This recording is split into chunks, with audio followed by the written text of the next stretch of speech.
This week, TI is introducing a new weekly newsletter devoted to the Americas region. The newsletter will provide additional insight into the North and South America logistics and supply chain market not necessarily found in the global newsletter. As an introduction to the newsletter, a brief introduction to the Americas logistics and supply chain market is presented in this podcast.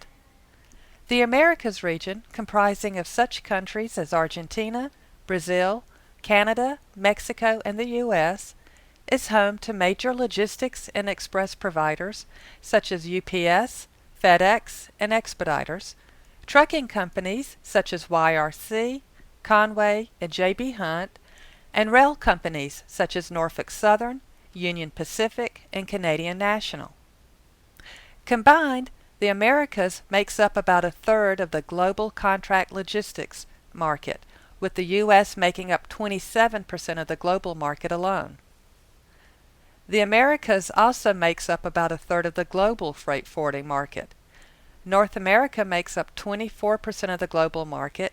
However, the South America freight forwarding market experienced the strongest growth during 2010, growing at over 40%, faster than any other region.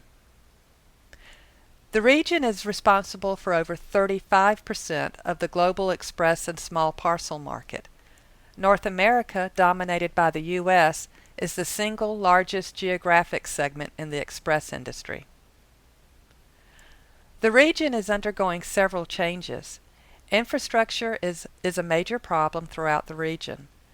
Because of increasing demand for goods, Brazilian airports and seaports are clogged.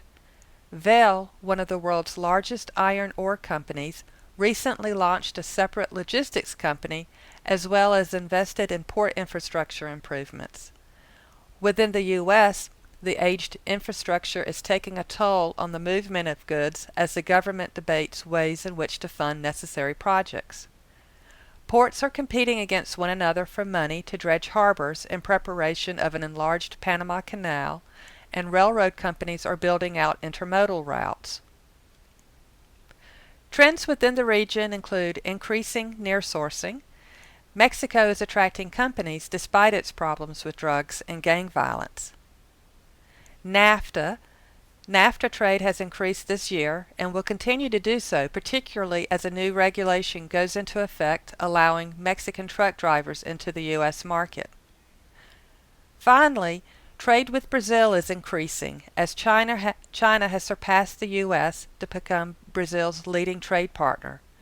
Exports from Brazil have grown considerable over the past 10 years and are expected to continue. To conclude, the North American supply chain market is in a state of evolution.